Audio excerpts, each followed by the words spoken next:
വിശുദ്ധ യോഹന്നാൻ എഴുതിയ സുവിശേഷം 1-ാം അധ്യായം. വചനം മനുഷ്യനായി.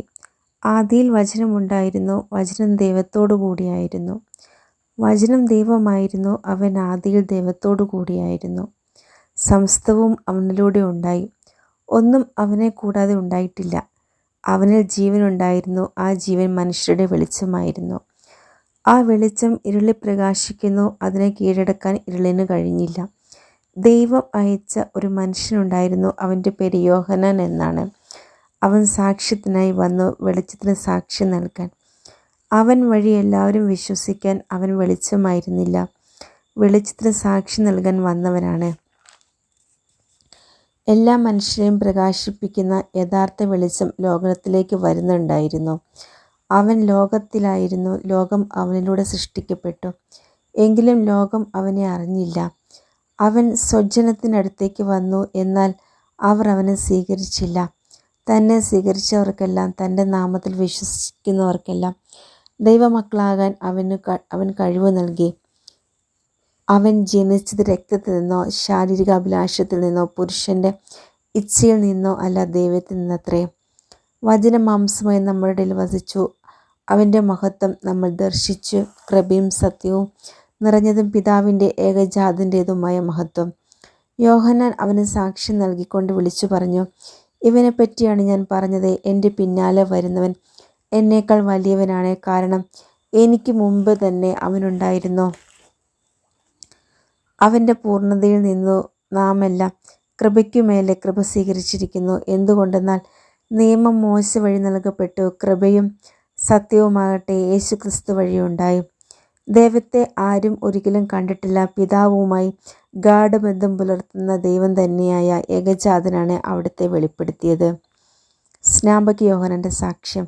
നീ ആരാണ് എന്ന് ചോദിക്കാൻ യഹൂദർ ജെറുസലേമിൽ നിന്ന് പുരോഹിതന്മാരെയും ലേവ്യരെയും അയച്ചപ്പോൾ യോഹന്നാൻ്റെ സാക്ഷ്യം ഇതായിരുന്നു, ഞാൻ ക്രിസ്തുവല്ല.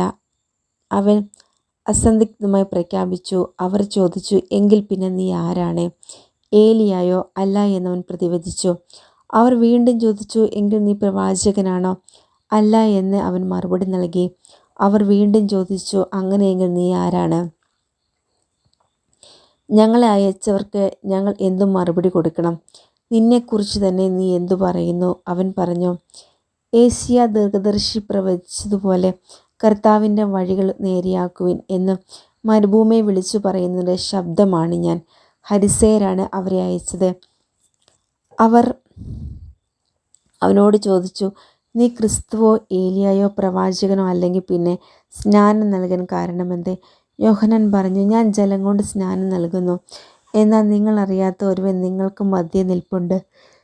എൻ്റെ പിന്നാലെ വരുന്ന അവൻ്റെ ചെരുപ്പിൻ്റെ വാറഴിക്കാൻ പോലും ഞാൻ യോഗ്യനല്ല. യോഹന്നാൻ സ്നാനം നൽകിക്കൊണ്ടിരുന്ന ജോർദാൻ്റെ അക്കരെ ബെഥാനിയയിലാണ് ഇത് സംഭവിച്ചത്. ദൈവത്തിൻ്റെ കുഞ്ഞാട്. അടുത്ത ദിവസം യേശു തൻ്റെ അടുത്തേക്ക് വരുന്നത് കണ്ട് അവൻ പറഞ്ഞു, ഇതാ ലോകത്തിൻ്റെ പാപം നീക്കുന്ന ദൈവത്തിൻ്റെ കുഞ്ഞാട്. എൻ്റെ പിന്നാലെ വരുന്നവൻ എന്നേക്കാൾ വലിയവനാണെന്ന് ഞാൻ പറഞ്ഞത് ഇവനെ പറ്റിയാണ്, കാരണം എനിക്ക് മുമ്പ് തന്നെ ഇവനുണ്ടായിരുന്നു. ഞാൻ അവനെ അറിഞ്ഞിരുന്നില്ല, എന്നാൽ ജലം കൊണ്ട് സ്നാനം നൽകാൻ എന്നെ അയച്ചവൻ എന്നോട് പറഞ്ഞിരുന്നു, ആത്മാവ് ഇറങ്ങി വന്ന് ആരുടെ മേൽ ആവസിക്കുന്നത് നീ കാണുന്നുവോ, അവനാണ് പരിശുദ്ധാത്മാവ് കൊണ്ട് സ്നാനം നൽകുന്നവൻ. ഞാൻ അത് കാണുകയും ഇവൻ ദൈവപുത്രനാണ് എന്ന് സാക്ഷ്യപ്പെടുത്തുകയും ചെയ്തിരിക്കുന്നു.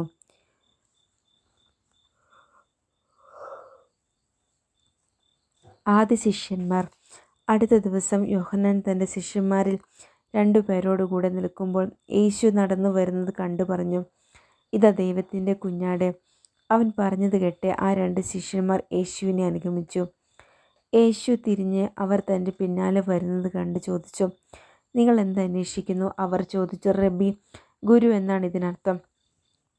അങ്ങ് എവിടെയാണ് വസിക്കുന്നത്? അവൻ പറഞ്ഞു, വന്ന് കാണുക.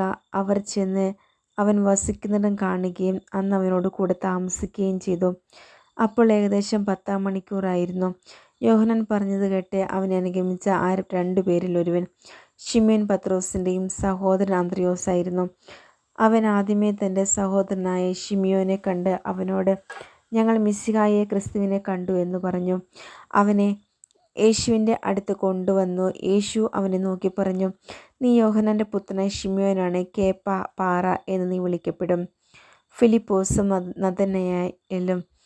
പിറ്റേ ദിവസം അവൻ ഗലീലയിലേക്ക് പോകാനൊരുങ്ങി. ഫിലിപ്പോസിനെ കണ്ടപ്പോൾ യേശു അവനോട് പറഞ്ഞു, എന്നെ അനുഗമിക്കുക. ഫിലിപ്പോസ് അന്ത്രയോസിൻ്റെയും പത്രോസിൻ്റെയും പട്ടണമായ ബെത്സയിൽ നിന്നുള്ളവനായിരുന്നു. ഫിലിപ്പോസ് നഥാനയേലിനെ കണ്ട് അവനോട് പറഞ്ഞു, മോശയുടെ നിയമത്തിലും പ്രവാചക ഗ്രന്ഥങ്ങളിലും ആരെപ്പറ്റി എഴുതിയിരിക്കുന്നുവോ അവനെ, ജോസഫിൻ്റെ മകൻ നസ്രത്തിനുള്ള യേശുവിനെ ഞങ്ങൾ കണ്ടു. നഥാനയേൽ ചോദിച്ചു, നസ്രത്തിൽ നിന്ന് എന്തെങ്കിലും നന്മ ഉണ്ടാകുമോ? ഫിലിപ്പോസ് പറഞ്ഞു, വന്ന് കാണുക. നഥാനയേൽ തൻ്റെ അടുത്തേക്ക് വരുന്നത് കണ്ട് യേശു അവനെപ്പറ്റി പറഞ്ഞു, ഇതാ നിഷ്കപടനായ ഒരു യഥാർത്ഥ ഇസ്രായേൽക്കാരൻ. അപ്പോൾ നഥാനയേൽ ചോദിച്ചു, നീ എന്നെ എങ്ങനെ അറിയുന്നു? യേശു മറുപടി പറഞ്ഞു, ഫിലിപ്പോസ് നിന്നെ വിളിക്കുന്നതിന് മുമ്പ് നീ അത്തിമരത്തിൻ്റെ ചുവട്ടിൽ ഇരിക്കുന്നത് ഞാൻ നിന്നെ കണ്ടു. നഥാനയേൽ പറഞ്ഞു, റബ്ബി, അങ്ങ് ദൈവപുത്രനാണ്, ഇസ്രായേലിൻ്റെ രാജാവാണ്. യേശു പറഞ്ഞു, അത്തിമരത്തിൻ്റെ ചുവട്ടിൽ നിന്നെ കണ്ടു എന്ന് ഞാൻ പറഞ്ഞതുകൊണ്ട് നീ എന്നിൽ വിശ്വസിക്കുന്നു അല്ലേ? എന്നാൽ അതിനേക്കാൾ വലിയ കാര്യങ്ങൾ നീ കാണും.